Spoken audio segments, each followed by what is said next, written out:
여러분 안녕하세요. 인수를 펼치는 의사들의 소소하고도 위대한 순간과 만나보는 TV의사서전 명의 엄지민입니다. 네, 안녕하십니까. 정형외과 의사 권순영입니다. 박사님, 저희가 어느덧 20번째 여러분들께 인사를 드리고 있습니다. 아셨어요? 그렇습니다. 네네. 네. 엊그제 반환점을 돈 것 같은데 벌써 한 그러니까요. 3분 뒤에 왔죠. 네. 네. 그동안 20분의 명의분들을 만나면서 정말 다양한 분야들을 저희가 접하게 됐는데 저는 오늘 이야기 나눌 이 분야가 더 특별하게 와닿더라고요. 매일 사용하는 부분이다 보니까 더 와닿았는데 어떠셨어요? 네, 그렇습니다. 저도 오늘 토픽인 이 두경부 쪽에 특히 암, 이 부분은 항상 저희가 숨쉬고 그다음에 먹고 그다음에 말하고 그거는 아주 중요한 분야 아니겠습니까? 저도 이제 학창 시절 해박 실습 때 참 이 실타래 아니면은 전화선처럼 이렇게 얽혀 있던 신경 그다음에 혈관 꽉 찬 그러한 두경부의 그림을 잠시 떠올렸습니다. 네. 그만큼 이 부위가 많이 복잡하고 그런 만큼 우리 의학적으로는 해부학의 꽃이다라고 할 정도로 굉장히 힘든 부위인데 네. 오늘은 거기에 대한 전문가들을 모시게 돼서 더욱더 제가 아주 각별하게 관심이 많이 가고 있습니다. 네. 자, 오늘 명의분 만나보기 전에 먼저 화면으로 만나고 오겠습니다.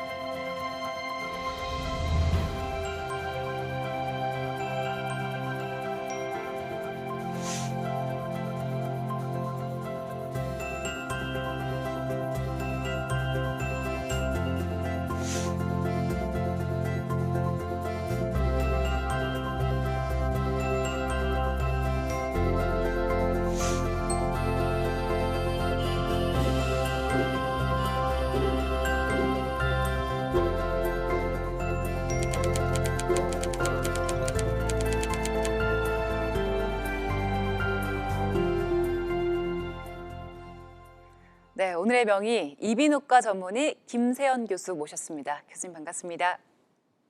반갑습니다. 초대해 주셔서 영광입니다. 네, 시청자분들께 교수님 소개 부탁드릴게요. 예, 세브란스 병원에서 두경부 암 환자 진료를 담당하고 있는 김세현 교수라고 합니다. 저는 암 환자들의 마지막 희망이라고 하는 미국 뉴욕 맨하탄의 메모리얼 슬로안 캐터린 캔서 센터에서 4년간 두경부 암에 대한 수술을 배우고 그 이후로 쭉 두경부 암 환자분들의 진료에 전문하고 있습니다. 지금 이 병원 내에서 진료 이외에도 또 대한이비인후과학회 이사장의 어떤 수장을 맡으시면서 동분서주를 하고 계신데 하루 일과를 어떻게 보내고 계십니까? 네. 지난 1월 1일부터 대한이비인후과학회 이사장직을 또 영광스럽게도 맡게 되었습니다. 이비인후과 학회는 4,500분의 이비인후과 전문의분들로 구성된 그런 학회고, 또 학회의 일이라는 게 학술 행사부터 고시, 또 수련 간행, 보험 업무, 홍보, 그다음에 사회공헌, 또 교육연구, 굉장히 여러 분야의 일이 많이 있어서 또 거기에 대한 많은 또 회의가 있고 그리고 또 영광스럽게도 내년 11월 1일부터 4일까지 대한 그 두경부 암 학회에서는 가장 세계적으로 권위 있는 세계 두경부 암 학회를 대한민국에서 처음 제가 회장을 맡아서 개최하게 되어서 거기에 대한 또 준비를 하느라고 뭐 매일매일 그렇게 또 바쁘게 지내고 있습니다. 교수님께서는 어릴 적부터 의사가 되고 싶으셨나요? 예, 제가 아버님께서 이제 건축을 하셨기 때문에 저는 강남에 좀 일찍 들어와서 1973년 제가 10살 때 청담동에 그때 이제 압구정동 현대아파트 자리가 배밭으로 있을 때부터 이제 강남에 살아서 그 가까운 영동고등학교에 제가 진학을 하게 되었고요. 영동고등학교가 15개 반 중에 11반이 이과반이었습니다. 그때만 해도 굉장히 이과 선호가 굉장히 더 강했던 것 같고요. 이과 적성이 이과에 맞는 것 같고 이과를 하게 되다 보니까 아무래도 그 사람 생명을 살리고 다루는 그러한 직업이 굉장히 좀 보람 있을 것 같다 하는 그런 생각에 고등학교 2학년 때부터 아마 의대 가려고 공부를 열심히 했던 것 같습니다. 예, 의대에 이제 그 진학 이후에 의사가 되셔서 이 전공 분야를 이비인후과로 하셨고, 전 두경부 쪽 제 해부학 그 공부할 때 가장 어려운 그런 그 땡이 시험이고 그 힘든 분야였습니다만, 이렇게 그 어려운 분야를 특히 그 스페셜리티 특수 분야 전공 분야로 하신 뭐 계기가 있거나 아니면 그 연유가 있으신지요? 예, 제가 그 이제 학생 실습을 돌면서 공부 잘하는 친구들은 대부분 이제 내과를 많이 했습니다. 근데 내과는 굉장히 공부는 재밌는데 환자분들한테 뚜렷하게 별로 해줄 수 있는 게 없지 않나 하는 뭐 그런 저 개인적인 생각이면만 그런 생각이 들었고 또 외과는 너무 힘들어 보여가지고 저건 제가 못하겠다 하는 생각이 들었는데 이비인후과를 돌다 보니까 굉장히 학문적으로도 재밌는 부분이 많고 또 수술도 재밌고 그래서 이비인후과를 택하게 되었고 아무래도 이비인후과는 귀 쪽, 청력 쪽이 아마 메인이었습니다. 그때만 해도 제가 89년도에 이비인후과 레지던트를 시작했으니까요. 근데 그때 당시에 이제 저희 외숙부님이셨던 홍은표 교수님께서 우리나라의 그 두경부 암 수술을 이제 이비인후과에서 두경부 외과의로서 처음 그 시작하는데 기초를 다지신 분이셨습니다. 그래서 그때만 해도 두경부 암은 외과에서 다른 암 환자들하고 같이 따로 스페셜리티가 많이 없이 그렇게 진행이 된 분야고 또 어려운 분야이기 때문에 대부분 다 기피하시고 그러셨던 분야거든요. 근데 수술이 어렵고 힘들고 권 박사님 말씀하셨지만 굉장히 해부학적으로 혈관도 많고 신경도 많고 또 그런 분야이긴 한데 환자분들이 또 병에서 잘 치유가 되셔서 또 새 삶을 찾는 거를 보면 굉장히 좀 보람도 많이 있더라고요. 그래서 한번 저거를 한번 좀 도전해 보고 싶다 하는 그런 생각에 두경부 외과를 선택을 하게 됐습니다. 그 이비인후과 하면은 뭐 귀, 코 이쪽으로 직관적으로는 알겠는데 두경부는 어느 쪽이에요? 두경부라고 하는 거는 이제 이 뇌 밑에서부터 우리 빗장뼈 위까지에 있는 부분을 말하게 되는데 이제 눈 부분은 안과에서 담당하기 때문에 그 부분을 제외한 나머지 부분을 두경부라고 생각을 하시면 되겠고 쉽게 말해서 우리 사람이 숨 쉬고 말하고 음식을 섭취하고 생기고 하는 그러한 기능 또 코 부분에서 이제 냄새를 맡고 또 귀 부분에서 소리를 듣고 얼굴 표정을 담당하고 이런 부분을 담당하는 그런 부분이 두경부라고 할 수가 있겠습니다. 주로 제가 하는 두경부 암 분야는 혀 부분이 있는 구강에 생기는 암, 또 혀 뒤쪽에 이제 구인두라 그래서 편도하고 혀뿌리 쪽에 생기는 암, 또 그 밑으로 내려가면 우리 숨 쉬고 말하는 후두 성대가 있습니다. 거기에 생기는 후두암, 또 후두 뒤쪽에 음식물이 식도로 내려가기 전에 있는 그 후두 뒤쪽에 하인두라고 하는 부분이 있는데 그 하인두에 생기는 암, 그런 암을 주로 담당을 하고 있습니다. 두경부라는 이 부위가 굉장히 많은 기능을 담당을 하고 있네요. 두경부 암에 대한 전문의 과정도 그렇고 또 후두 적출술을 처음으로 시행한 곳이 지금 교수님 계신 병원이라고요? 예, 제가 그때 이제 홍우표 선생님 계실 때 참 후두 적출술을 이제 하시는 거를 제가 처음 뵙고요.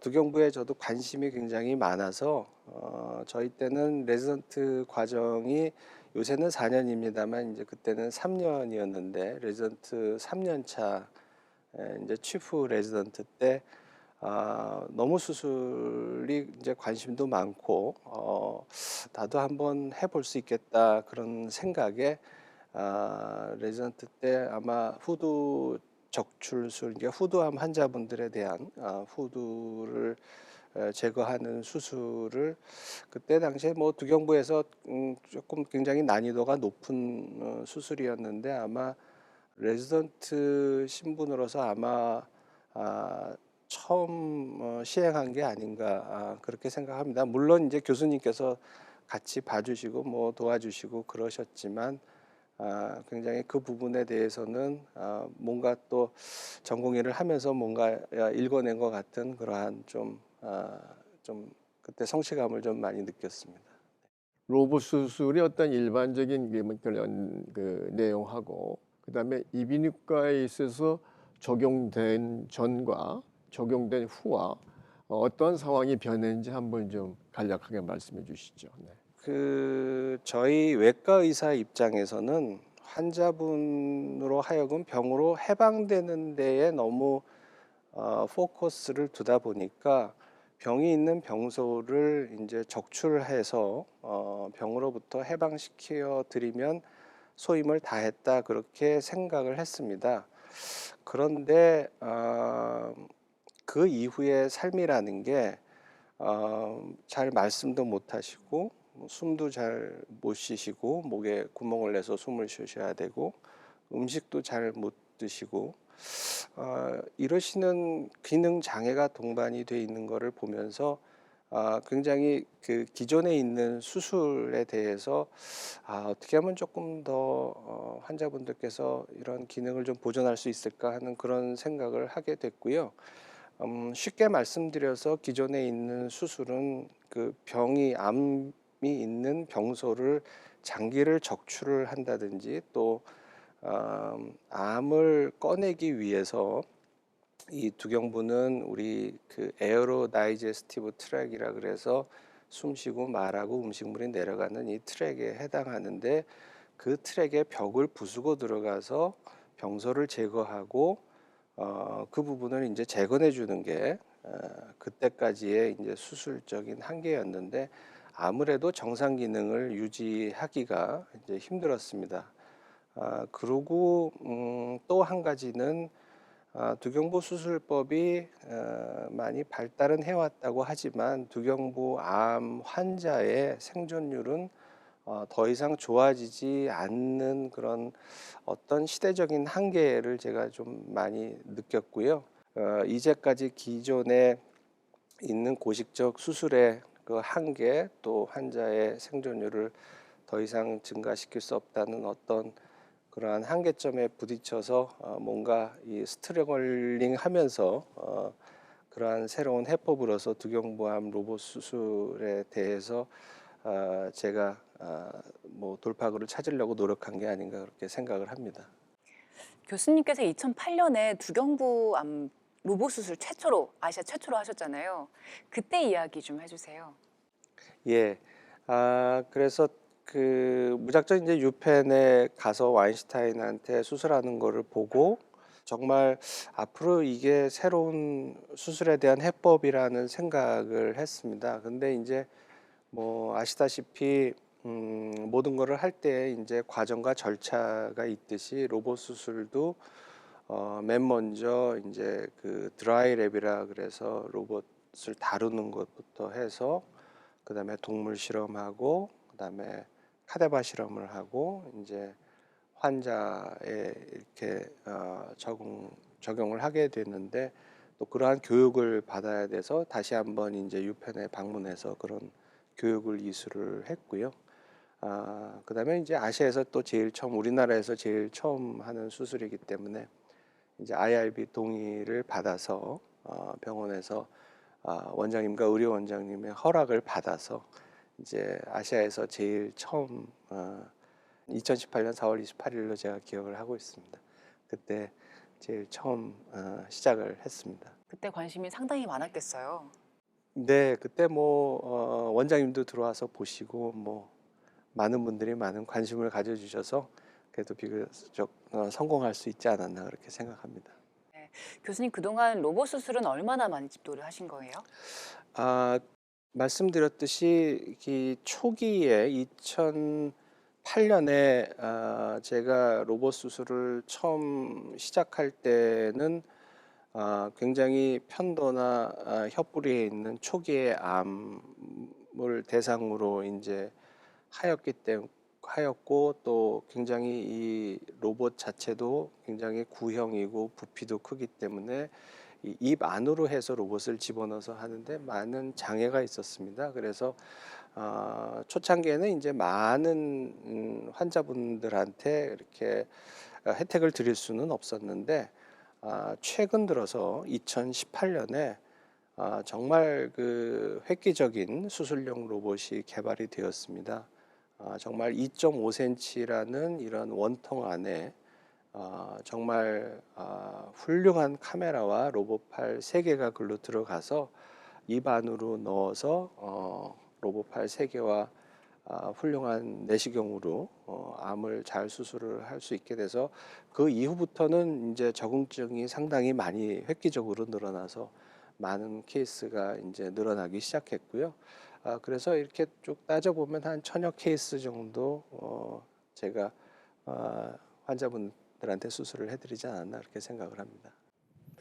로봇 수술이 이제 이 수술에 도달하는데도 상당히 용이하고 출혈이 적다거나 아니면 주위 조직 손상도 적으면서 합병증이 줄고 그다음에 시간도 좀 단축되고 뭐 그런 여러 가지 또 뭐 효과는 물론 말할 수 없습니다만은 그 수술비가 기존의 우리 요양급여에 비해서 한 5배 정도 비싸고 그런 문제가 이제 없지 않아 있지 않습니까? 이런 두경부 쪽의 모든 질환이라 그래서 로봇 수술이 다 해당되는 건 아니죠. 저는 로봇 수술을 함에 있어서 특히 이제 3가지 원칙을 가지고 있습니다.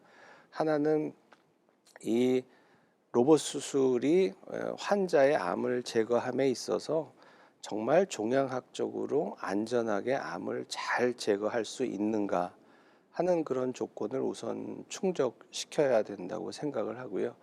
그 다음에 이것이 그 환자의 암을 수술함에 있어서 정말 최소 침습적인가 하는 면, 그 다음에 또 한 가지는 최소 침습적이고 그러기 때문에 이 환자의 그 기능, 언어 기능이라든지 숨 쉬는 기능이라든지 또 우리가 이 연화 기능, 음식을 섭취하는 이러한 기능들을 정말로 보존하는 데 도움이 되는가 하는 고민을 이제 많이 해야 될 것 같습니다. 그것이 두 번째 조건이고요. 세 번째 조건은 이 수술을 하고 남으로써 부작용이 없어야 된다고 생각을 합니다. 그래서 그 3가지 조건을 다 충족을 시킨다면 제 생각에는 로봇 수술은 그만큼 하는 데 있어서 가치가 있지 않나 생각이 듭니다. 반면에 그런 조건을 충족시키지 못하는 조건에서는 우리가 로봇을 수술에 사용하는데 조금 더 신중해야 되지 않나 그런 생각을 또 해보게 됩니다. 네. 이노보이가 상당히 많은 기능을 담당하고 있잖아요. 여기에 암이 생기게 되면 보통 어떤 증상이 나타납니까?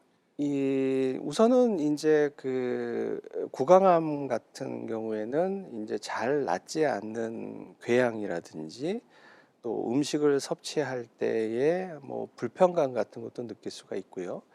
또 입안에서 이제 출혈 같은 것도 이제 생길 수가 있고, 또 이제 이게 후두 쪽으로 내려가면은 성대랑 가깝기 때문에 목소리가 변한다든지 또 음식을 삼킬 때 뭔가 걸린 것 같은 이런 불편감이라든지 또 많이 진행이 돼서 기도를 맡게 되면은 숨쉴 때 이렇게 소리가 나고 숨쉬기 좀 불편한 증상 뭐 이런 것들이 나타나고 근데 가장 중요한 증상이 있습니다. 이게 두경부에 나타나는 증상, 두경부 암으로서 나타나는 가장 특징적인 증상이 있는데 이 목에 혹이 만져지는 증상입니다. 그리고 통증도 있고요. 그래서 그런 증상이 있으면 꼭 한번 혹시 두경부 암이 아닌가 한번 진료를 받아보시는 것을 저는 권해드리고 싶습니다.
I think Professor Kim has a really high knowledge of his field of expertise, head and neck surgery.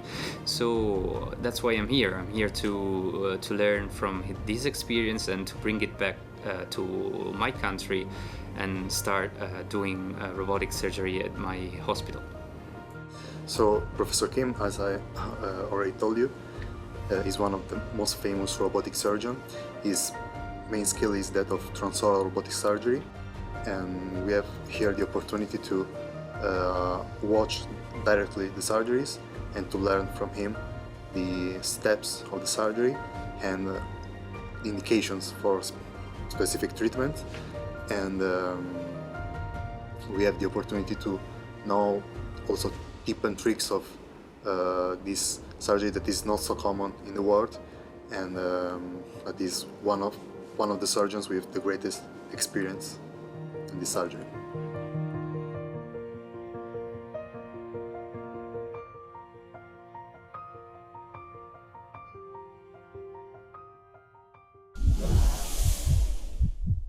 이 교수님은 그간 2011년에 두경부 종양 로봇 교육센터를 설립을 하셨고 그간 세계 각국에서 한 100여 명이 수료를 했으면서 한 300여 명 이상이 참관했다 그러는데 그러한 경지에 오르시기까지 본인 나름대로의 노력이라든가 아니 비결이 있으신 말씀해 주도록 하시죠. 네.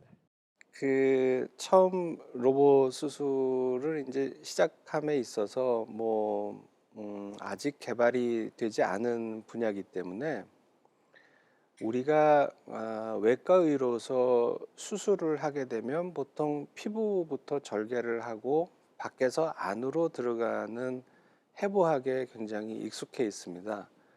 근데 로봇 수술은 입 안으로 로봇 카메라하고 기계를 넣고 안에서 밖으로 해나가는 수술입니다. 그러니까 우리가 알고 있는 해부학의 지식을 거꾸로 응용을 해야 되기 때문에 아무리 숙련된 외과 의사라도 많은 트레이닝이 이제 필요하게 되고요.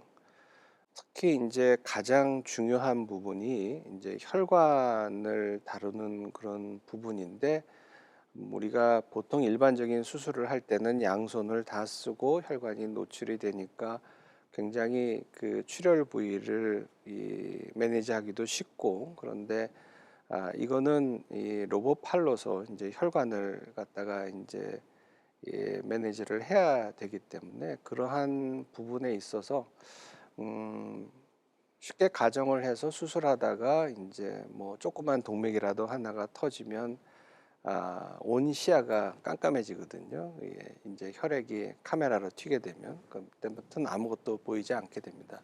그렇기 때문에 이거는 굉장히 그 로봇 수술을 그 많이 전파함에 있어서 그러한 지식들을 갖다가 가르쳐주고 트레이닝하는 것이 굉장히 중요하다는 생각을 하게 됐습니다. 그래서 2011년부터 또 감사하게도 세브란스 병원에서 로봇 트레이닝 센터를 또 만들어 주셨고, 그리고 훌륭한 시설을 갖추게 되어서 그러한 트레이닝을 이제 시작을 하게 됐습니다. 그래서 거의 아시아에서는 웬만한 외과분들은 거의 다 오셨던 것 같아요. 그래서 또 제 밑에서 또 지금도 이제 유럽에서 세 분이 이제 로봇 수술을 배우려고 이제 6개월하고 1년에 걸쳐서 이제 펠로우로 지금 한국을 방문해서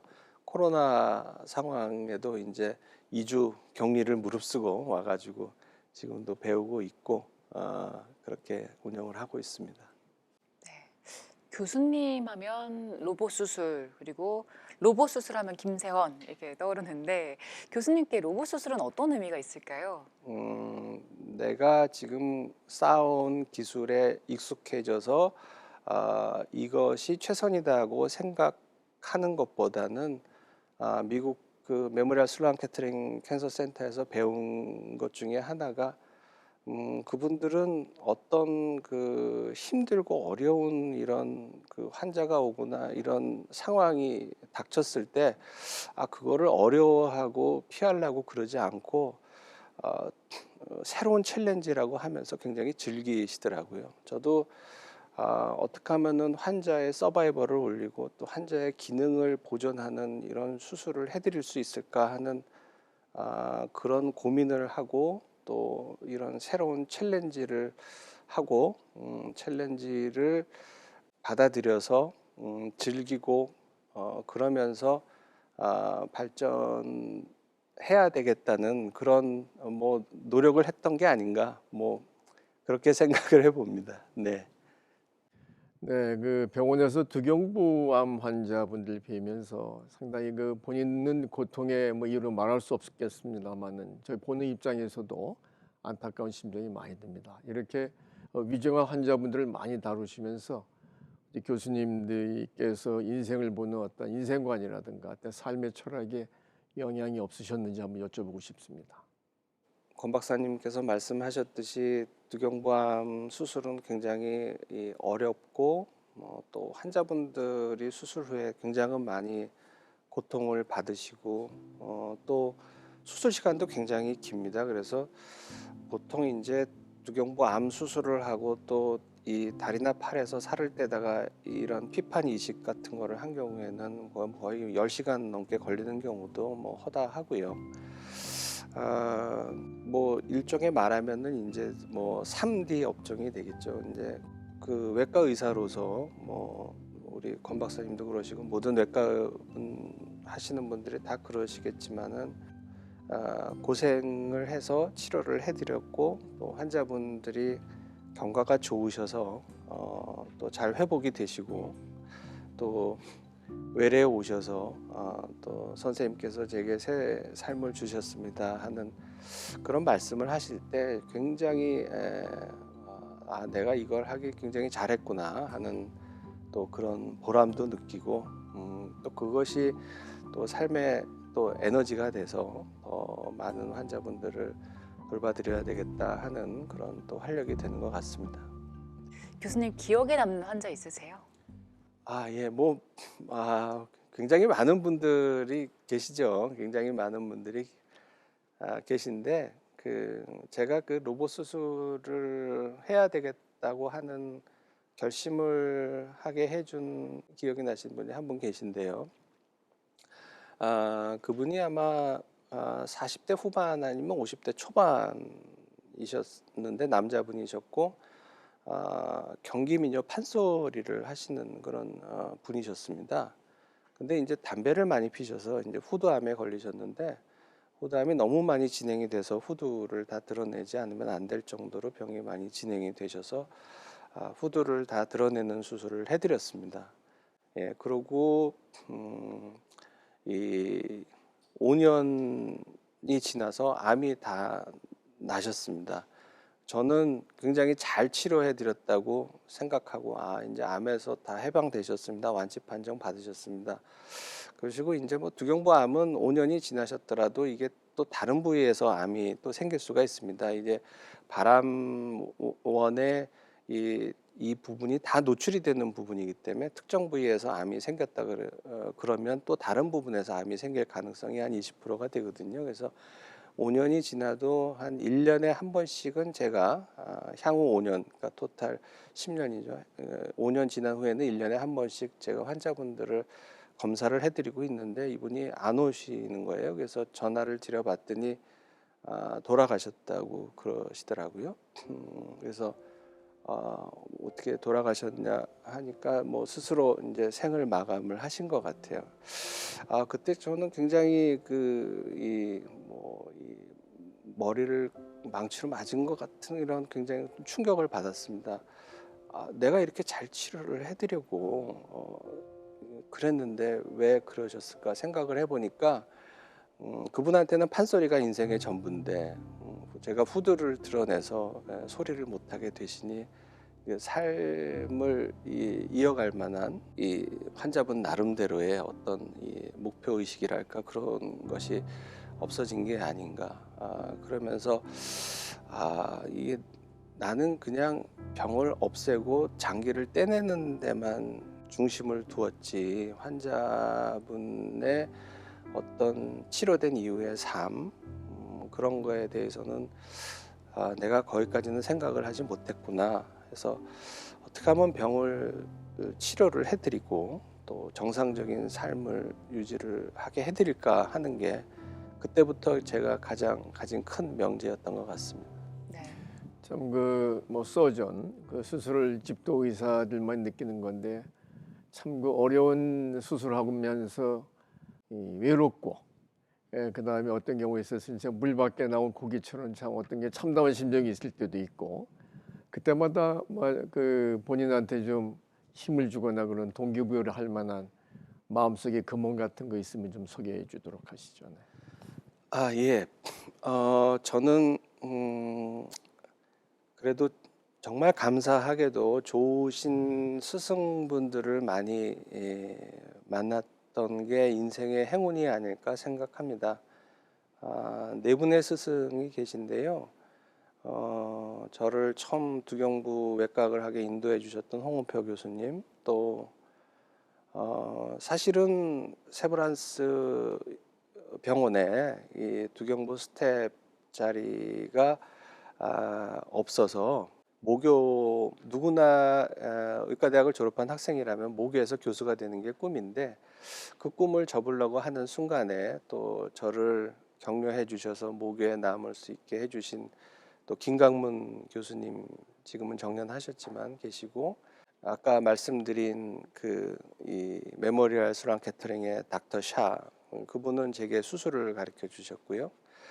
근데 제가 이 메모리얼 슬랑 캐터링에 연수를 가려고 펠로우로 지원을 했는데 뭐 아시다시피 워낙 세계적으로 유명하신 분들이라 이 펠로우 자리가 나질 않았습니다. 그때 저희 돌아가신 전임 선임 주임 교수님이셨는데 이원상 교수님께서 그분은 주로 이제 귀 쪽에 그 두개조 외과 쪽을 하셨는데 두개조 외과 학회에서 그 닥터샤를 만나서 우리 후배가 이렇게 당신한테 가고 싶은데 제발 좀 받아 주십시오. 뭐 그렇게 부탁을 하셔가지고 닥터샤가 바로 그때 답장을 해주셨어요. 그래서 제가 정말 어렵게 그 유학의 메모리얼 슬로안 캐터링 꿈에 그리던 메모리얼 슬로안 캐터링에서 연수를 할 수 있게끔 해준 이원상 교수님 그렇게 네 분이 제가 제일 기억에 남는 은사분이신데 제가 가장 살면서 마음의 신조로 삼는 거는 그 이원상 교수님께서 항상 그런 말씀을 제게 해주셨습니다. 환자분들은 당신한테 목숨을 맡기고서 당신한테 치료를 부탁하러 온 거다. 너는 환자분한테 그러면은 그런 환자분들한테 네가 최선의 선택이라고 네 자신한테 한번 되물어봐라. 네 자신이 최선의 선택이 될 수 있느냐? 최선이 될 수 없다면은 차선이라도 되라. 항상 그것을 명심해라 하고 저한테 계속 그 말씀을 해주셨어요. 그래서 저는 암 환자분들이시잖아요. 수술을 함에 있어서 내가 과연 이분은 나한테 생명을 맡기셨는데 내가 이분을 위해서 최선의 서전이 돼야 되겠다는 항상 그 다짐을 항상 했던 것 같습니다. 그러한 가르침을 받아서 여기까지 온 것 같습니다. 그러니까 그런 가르침을 제일 고맙게 생각합니다. 네, 그럼 이제 교수님의 미니 강연 함께 들어보겠습니다. 오늘 주제가 두경부암의 새 장을 연 로봇 수술인데요. 함께 듣고 오겠습니다.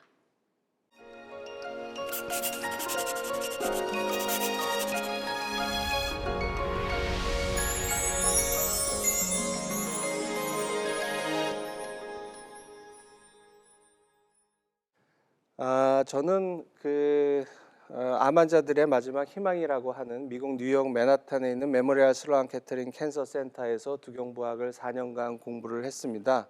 제 스승님이신 닥터 샤 선생님이시고 저와 같이 펠로우를 했던 닥터 왕은 현재 체어맨이 되어 있고 닥터 파텔은 그 세계 학회의 제너럴 시크리토리로서 대단한 활약을 하고 있고 같이 근무하시던 분들이 현재는 두경부외과 세계 두경부외과의 중추적 역할을 하고 있습니다. 4년간 제가 근무했을 당시에 찍은 거고 2년은 리서치 펠로우로 근무를 하고 또 2년은 클리니컬 인베스티게이터로 메모리알에서 두경부학을 배웠습니다. 또 올 1월 1일부터 대한이비인후과 학회 이사장직을 맡아서 근무를 하고 있습니다. 두경부암이라고 하면 굉장히 생소한 텀이기 때문에 여러 시청자들께서 어디에 암을 말씀하시는지를 잘 모르실 것 같습니다.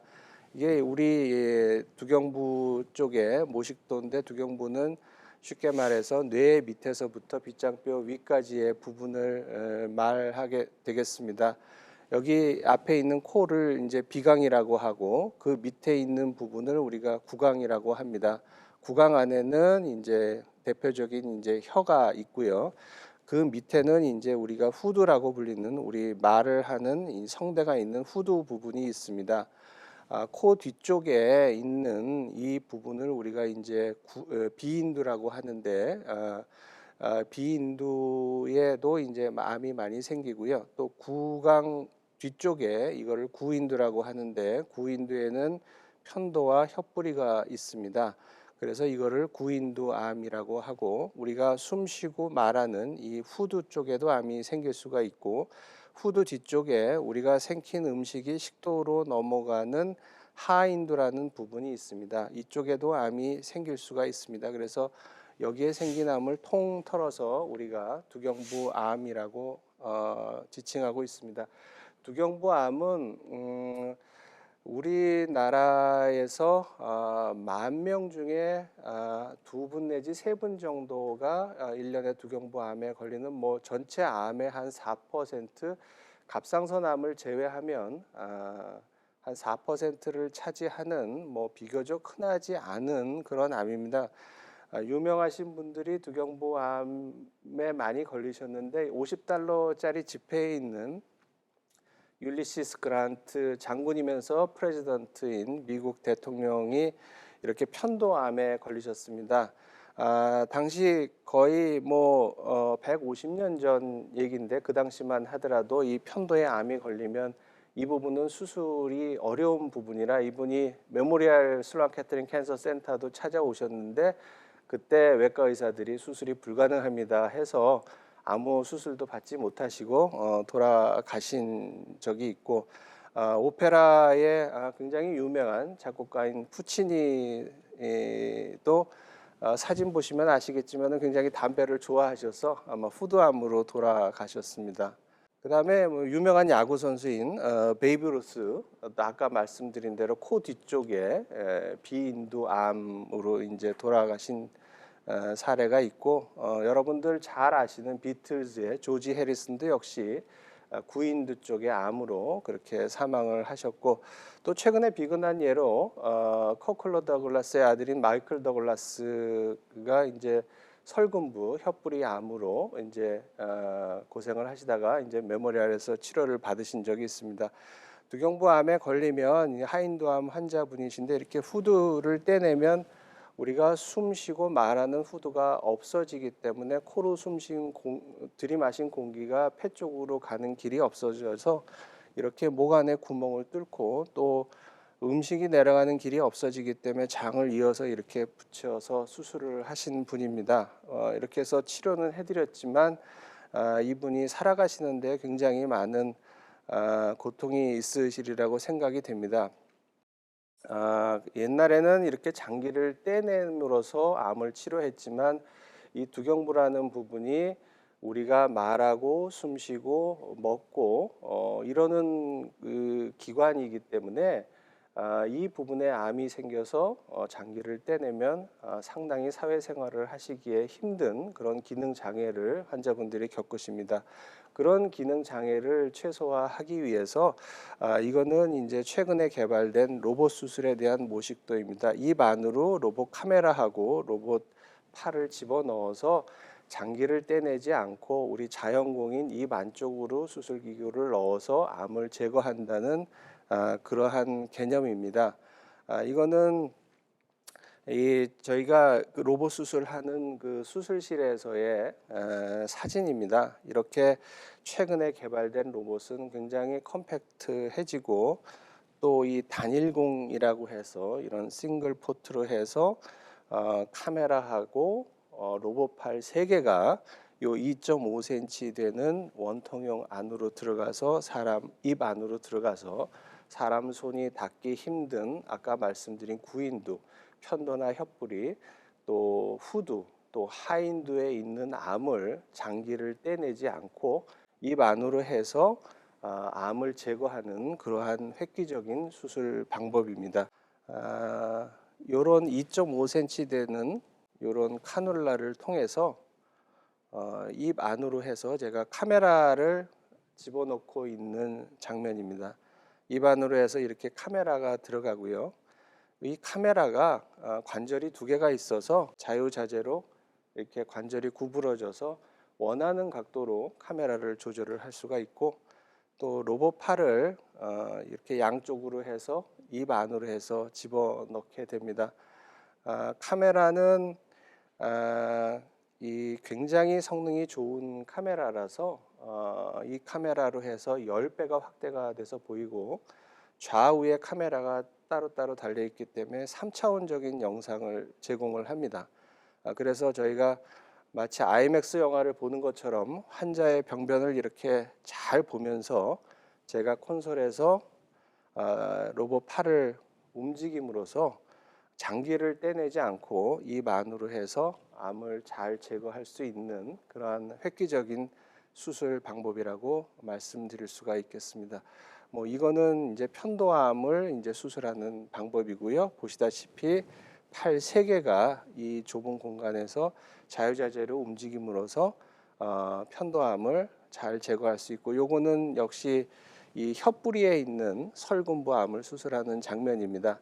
팔 3개가 이 안에서 자유자재로 제가 원하는 대로 움직여서 혀뿌리에 도달하려면 턱뼈를 가르고 혀를 자르고 들어가야 됐었는데 입 안으로 해서 암을 기능 장애를 최소화하면서 최소 침습적으로 잘 제거할 수가 있겠습니다. 요거는 이제 후두에 있는 암을 제거하는 장면이고요. 이렇게 후두가 성대의 길이가 2cm가 안 되는 아주 조그만 지만 굉장히 중요한 그런 부분인데 이렇게 굉장히 확대된 좋은 시야로 해서 우리가 후두 또 하인두의 암을 잘 제거를 할 수가 있겠습니다.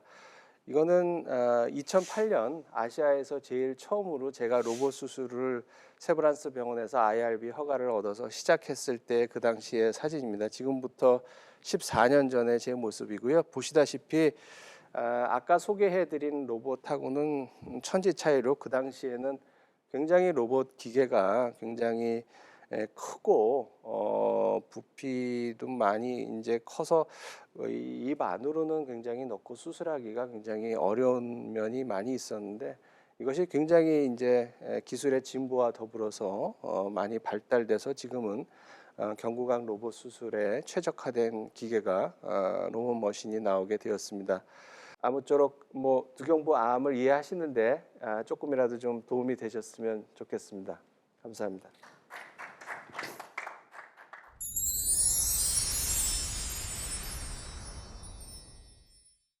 네, 김세영 교수님의 미니 강연 잘 듣고 왔습니다. 그 의사들이 꼽는 명의가 내 어머니를 맡길 수 있는 의사라고 하더라고요. 교수님께서 생각하시는 명의는 어떤 조건을 갖춰야 될까요? 예. 아까도 말씀드렸지만 병만 보지 말고 환자의 삶 전체를 다 보는 것이 제일 중요한 조건이 아닌가 생각을 합니다. 그리고 또 한 가지는 암 환자분들은 처음에 어떤 치료를 받으셨느냐가 가장 중요한 치료 성공의 요인 같습니다. 그래서 환자분들에게 정말 최선의 치료를 해드릴 수 있는 그러한 그 외과 의사가 되도록 노력을 게을리하지 않는 게 또 중요한 요소인 것 같습니다. 네, 저희가 신청곡도 받고 있는데요. 교수님 혹시 신청하시고 싶은 노래 있으세요? 예. 뭐 그냥 저는 조용필 씨를 굉장히 좋아하는데요. 조용필 씨의 그 킬리만자로의 표범 신청하도록 하겠습니다. 네.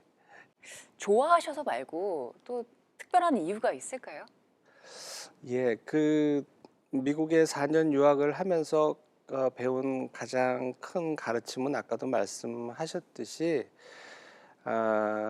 뭔가 새로운 길을 개척하는 사람이 인간의 역사를 이루어왔다고 생각을 합니다. 그래서 새로운 길을 개척하고 도전하고 그렇게 하는 것이 굉장히 저는 중요하다고 생각을 하고 뭐 킬리만자로의 표범처럼 그렇게 정상에서 죽어갈 수도 있지만 또 저는 운이 좋아서 또 좋은 결과를 가질 수 있었지만 어떤 그 자기의 틀에 안주하지 않고 또 새로운 길을 위해서 나간다는 그런 의미가 마음에 와 닿는 것 같아서 또 그런 노래를 좋아하게 됐습니다. 네, 교수님 오늘 함께 하시면서 어떠셨나요? 불러주셔서 우선 너무 영광이고요. 또 그 저도 생각을 안 해봤는데 지나온 일들을 이렇게 물어주시니까 그게 이렇게 막 이 어렸을 때부터 살아온 삶이 이렇게 뭐 주마등처럼 이렇게 다시 새록새록 기억이 새롭고 또 앞으로 더욱더 노력하고 또 환자분들을 위해서 정진해야 되겠다 그런 생각을 다시 한번 다짐을 하게 됐습니다.